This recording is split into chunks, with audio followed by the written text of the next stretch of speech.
Hey everyone, and welcome back. I have another grocery haul for you guys. It's been quite a while since I put one up. Like I had explained in my pregnancy announcement video, food has been a little bit difficult for me, so coming up with meals that are quick and easy and don't take a lot of effort and sound good, being the main one, is a little bit difficult. So I have one, two, three, four meals to get us through the next couple days. Today's Thursday. I know it's kind of a weird day to go shopping, but I had to get stuff for dinner tonight anyway.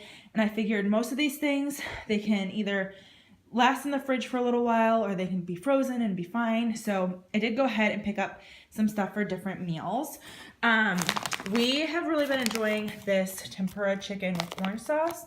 This is chicken. Obviously, I have not been eating a whole lot of chicken other than things like this. I can't tell you the last time I cooked chicken breast or anything. To be completely honest with you, it's been a couple months at this point. Sorry, I had to let the dog in. So like I was saying, I haven't cooked chicken breast or anything like that in quite a while, but these frozen things like this seem to be okay for my stomach. And this is just really, really simple, especially if it's a night that I am just really not feeling great. And there has been several nights that I've cooked dinner for Matt and ended up eating crackers for dinner. This is something that he can throw together really quickly. I have vegetable fried rice from Trader Joe's in the freezer, so that makes a perfect meal. This is just a craving. This is not a meal.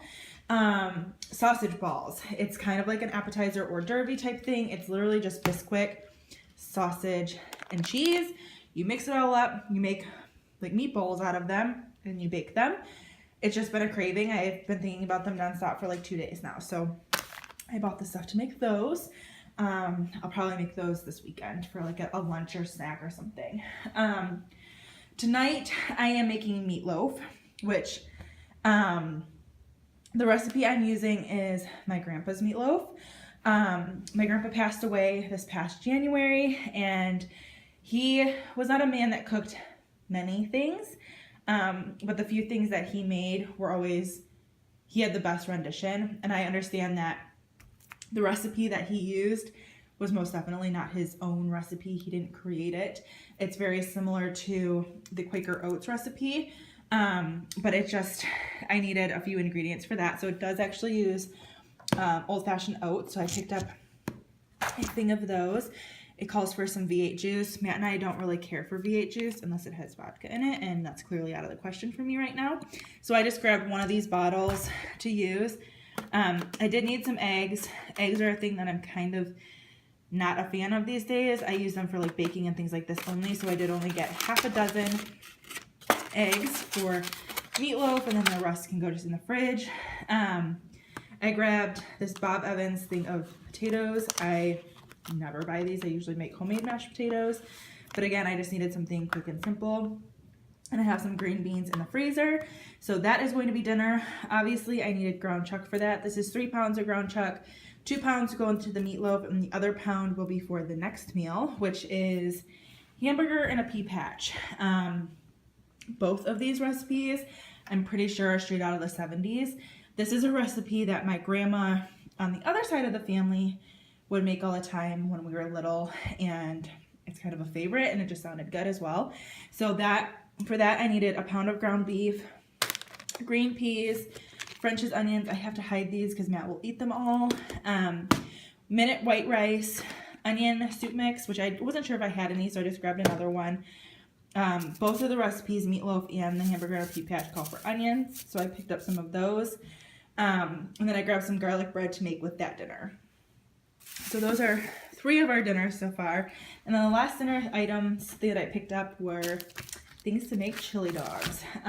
We live in Michigan. I actually live literally right across the street from a Coney Island where I can get chili dogs, but I'm trying really hard to make things at home because that hasn't been happening a whole lot lately.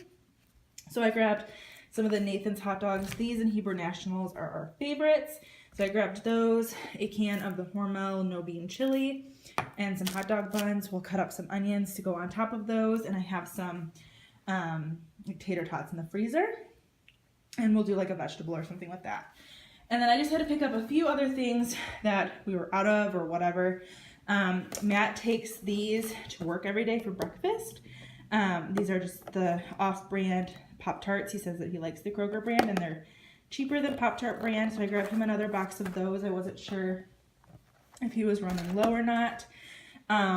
Weekends, we typically do cinnamon rolls either on Saturday mornings or Sunday mornings, so I picked up a tube of those for the weekend since it is Thursday. And then I used the last bit of our I Can't Believe It's Not Butter today.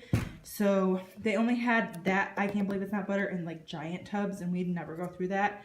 So Butter It's Not by Kroger is what it is this time around. This all came to $66 and some change. I don't feel like I got very much for $66 and some change, but I guess I did get 4 dinners, some extras out of it, so that's not terrible.